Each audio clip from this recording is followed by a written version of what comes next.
Stop right now. Seriously, enough of letting your mind get hijacked by negative thoughts. You know exactly what I mean. That voice in your head that keeps whispering you're not good enough, that things are always going to go wrong, that the worst is yet to come. That crap needs to stop. Today. What if I told you there's a time-tested, no BS way to break free from this mental trap? A method the Stoics used centuries ago to flip any destructive thought into clarity and strength. Stick around till the end, because today I'm breaking down 5 simple lessons that'll help you train your mind to shut down negative patterns and see life with more control and perspective. The Stoics got it. Your mind shapes your reality. It's not the stuff that happens to us that breaks us. It's how we interpret it. When you let pessimism take over, everything around you looks darker.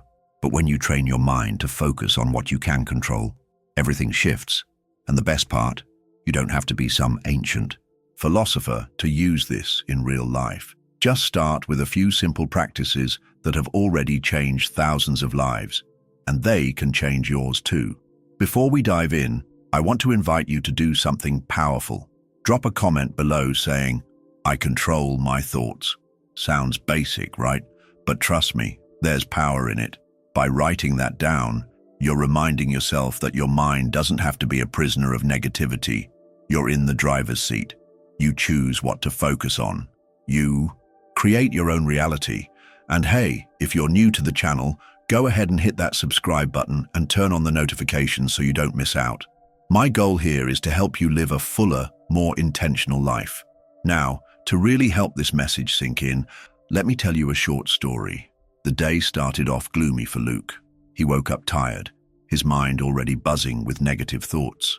As he sipped his coffee and scrolled through the morning news on his phone, it only confirmed what he already felt, like the world was a harsh and unfair place. He felt stuck in a loop of worry and self-sabotage.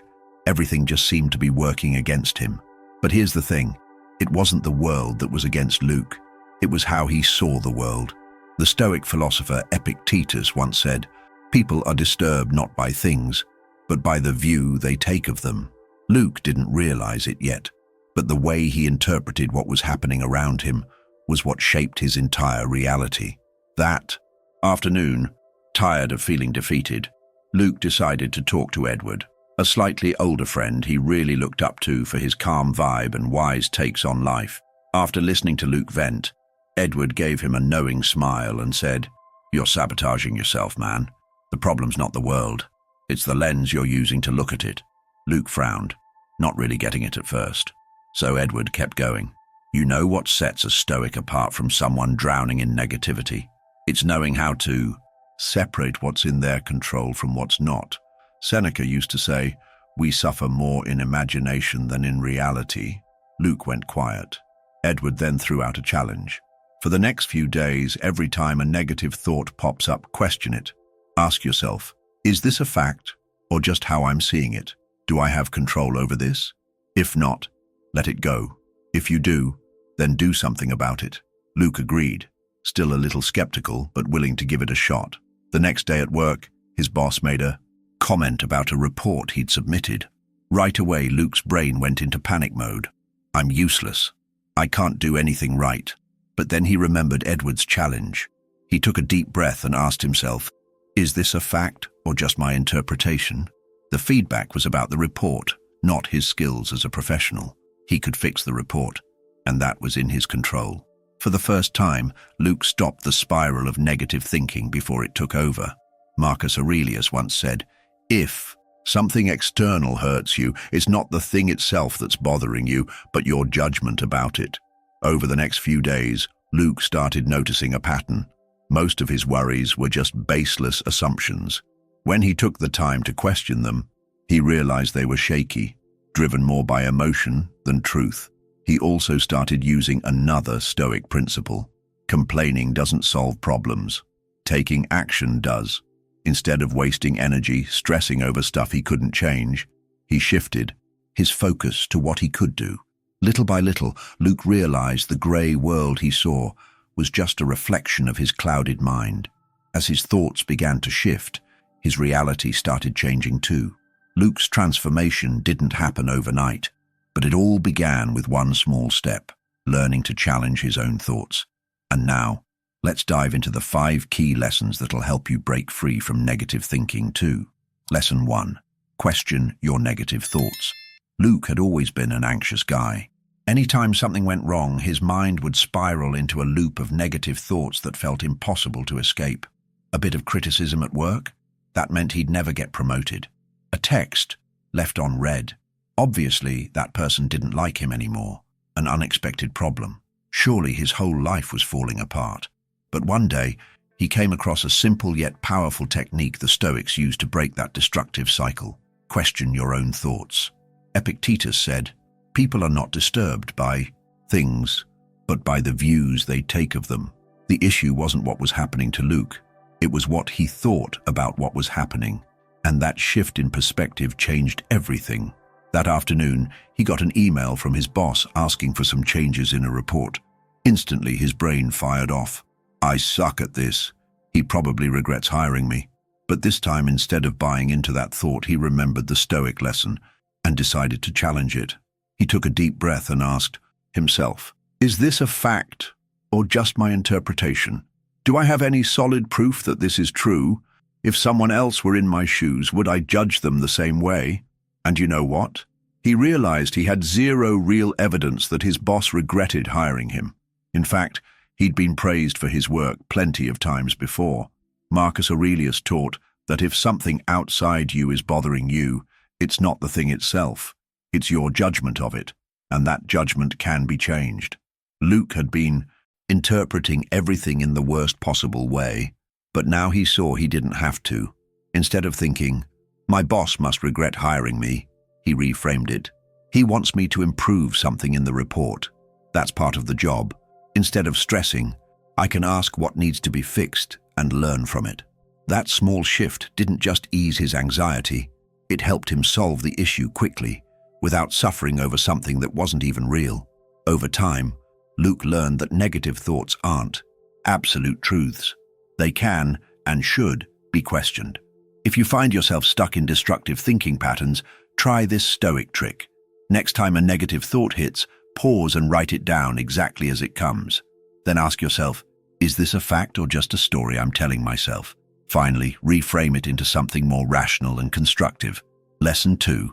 Reframe your inner narrative. Luke had a bad habit of always seeing the worst in every situation.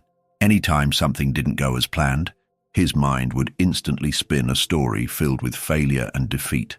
If a friend didn't reply to his message, he assumed he was being ignored. If a project at work didn't go perfectly, he convinced himself he'd never be good enough. His inner narrative was constantly negative, and he didn't even realize how much that was shaping his life. But everything started to change when he dove into Stoic philosophy and came across a quote from Epictetus that really hit him. "People are not disturbed by things, but by the interpretation they place on them." That week, Luke faced a situation that would have normally wrecked his mood. After presenting a report to his team, his boss gave him some critical feedback. His first thought was, "This proves I'm useless. I can't get anything right." But before letting that thought spiral out of control, he remembered the Stoic lesson and decided to reframe his mental narrative. Instead of just going along with his knee-jerk reaction, he took a deep breath and asked himself 3 questions. Is this really true? Do I have solid evidence that I'm incompetent, or am I blowing things out of proportion? Is there another way to look at this?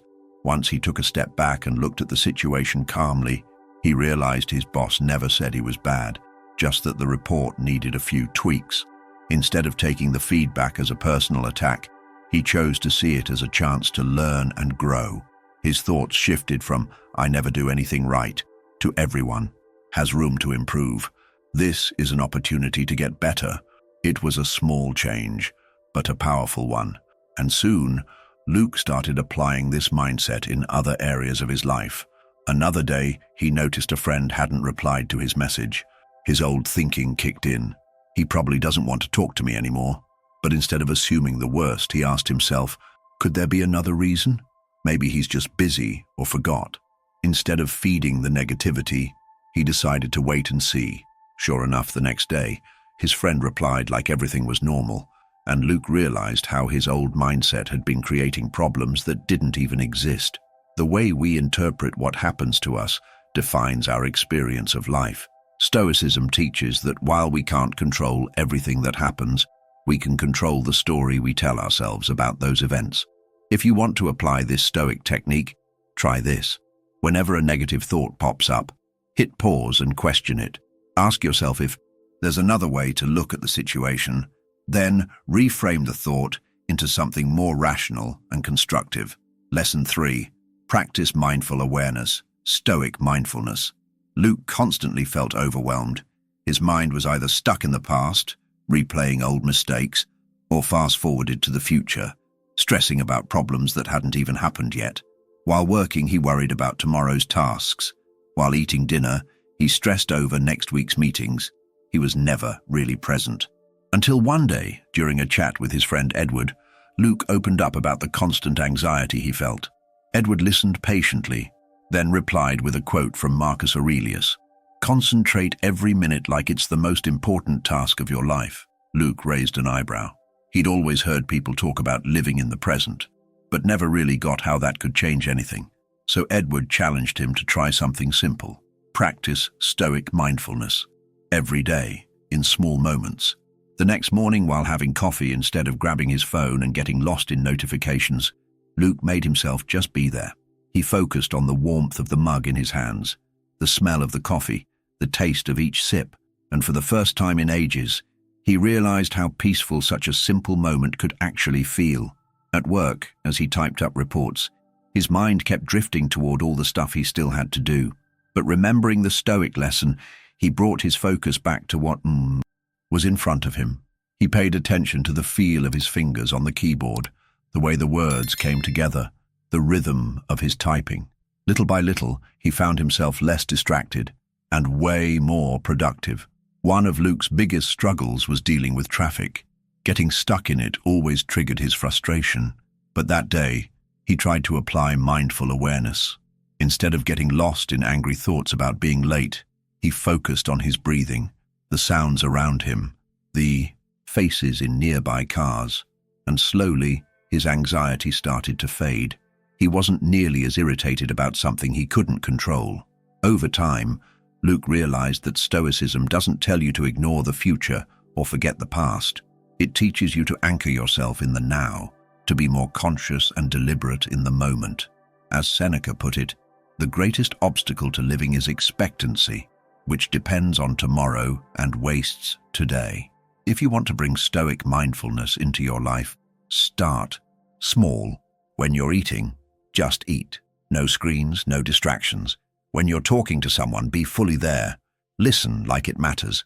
When you're doing a task, give it your full attention, like it's the only thing that exists. Lesson 4. Use negative visualization to your advantage. Luke had always been afraid of the unknown. Anytime a new challenge popped up, his mind would immediately go into panic mode, imagining everything that could possibly go wrong. Before an important meeting, he'd picture it ending in disaster. Before a trip, he'd think of all the ways it could fall apart. His anxiety fed on this constant fear of the future. But one day, during a heart-to-heart with his friend Edward, he heard a quote from Seneca that flipped his perspective. A man who prepares for the worst doesn't get surprised by it. Edward explained that the Stoics practiced something called premeditatio malorum, aka negative visualization, to build mental strength in the face of adversity. Curious, Luke asked how that worked in real life. Edward suggested a simple exercise. Instead of trying to avoid negative thoughts, Luke should intentionally imagine them, but in a calm, controlled way. And instead of freaking out, he should ask himself, if this really happened, what would I do? That same day, before a big presentation at work, Luke gave it a shot. Instead of just stressing that things might go wrong, he pictured different scenarios. What if he forgot part of his content?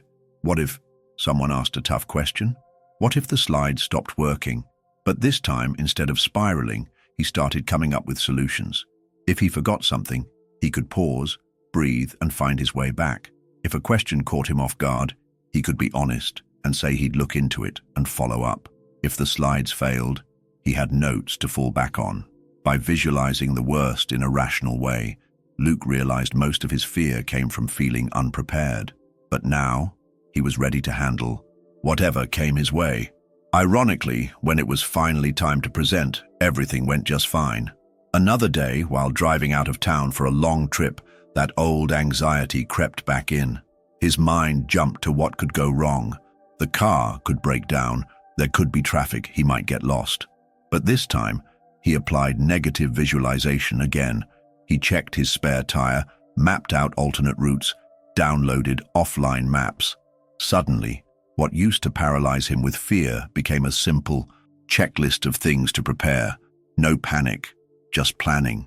Marcus Aurelius once said, "You have power over your mind, not outside events. Realize this and you'll find strength." Negative visualization isn't about being pessimistic. It's about mentally rehearsing the unexpected, so it doesn't hit you like a truck when it happens. Want to try this Stoic technique for yourself? Here's a quick exercise. Grab a piece of paper and write down a fear or worry that's been weighing on you. Calmly imagine the worst-case scenarios without panic. Then, write down practical solutions for each one. You'll start to see you're way more prepared than you think. Lesson 5. Trade complaints for action. Luke used to be the kind of guy who complained a lot. If traffic was bad, he'd get annoyed. If his boss asked for changes in a project, he'd mutter under his breath. If rain ruined his plans, his whole day was wrecked. For him, complaining felt like second nature. But over time, he started to notice something. All that negativity didn't actually help. It just made him feel more drained and miserable. One day, during a deep talk with his friend Edward, Luke vented about how things never seemed to go his way. Edward listened quietly, then dropped a quote from Epictetus. "Don't explain your philosophy, embody it." Luke looked puzzled, so Edward explained. Stoics didn't waste energy whining. If something needed to be fixed, they took action. If it couldn't be changed, they accepted it and moved on. That hit different. So Luke decided to try an experiment. For 1 week, anytime he felt like complaining, he'd redirect that energy into something useful. The next morning, on his way to work, he hit a massive traffic jam. His first instinct was to groan, but then he paused and asked himself, "Can I change this?" The answer, nope. So instead of getting worked up, he used that time to listen to a personal development podcast. Just like that, what used to be dead time became productive time. At work, when his boss asked him to redo part of a report, he felt that old urge to grumble, but he stopped himself and asked, "How can I get this done in the most efficient way?" Instead of wasting energy complaining, he took the feedback, made the changes, and turned in something better. And you know what? He felt calmer and more focused. A few days later, he caught himself feeling down about his physical shape. The usual thoughts kicked in. "I don't have time to work out," or "I can never stick to a routine." But this time, instead of whining, he made a decision. If he had time to complain, he had time to act. So he started waking up 30 minutes earlier and added some basic exercises to his routine. With time, Luke realized something powerful. Complaining didn't fix anything. All it did was amplify his frustration. But when he took action instead, he felt more in control of his life. Marcus Aurelius once said, "If it's in your power, do it. If it's not, accept it." When we stop wasting energy on complaints and start focusing on solutions, we eliminate a ton of unnecessary stress. If you want to apply this Stoic principle in your own life, try this challenge. Every time you feel the urge to complain, stop and ask yourself, "Can I change this?" If the answer is yes, take action. If it's no, let it go and move on. Congrats on making it this far. If you're still here, it means you're serious about leveling up your mindset and putting Stoic wisdom into action. That alone puts you ahead of most people, those who just complain but never actually do anything about it. Now I want to hear from you. Which of these 5 lessons hit home the most for you? Drop it in the comments. And if you're not sure what to say, just type gratitude. That way I'll know you watched till the end. And hey, don't stop now. If you want to keep learning and building a stronger mind, hit that subscribe button and turn on notifications. Every week, You'll find practical reflections and Stoic strategies here to help transform your life. And to keep the momentum going, I'm dropping 2 more videos on the screen right now, both packed with Stoic insights to help you on your journey toward a calmer, wiser, and more resilient mind. Pick one, hit play, and I'll see you there.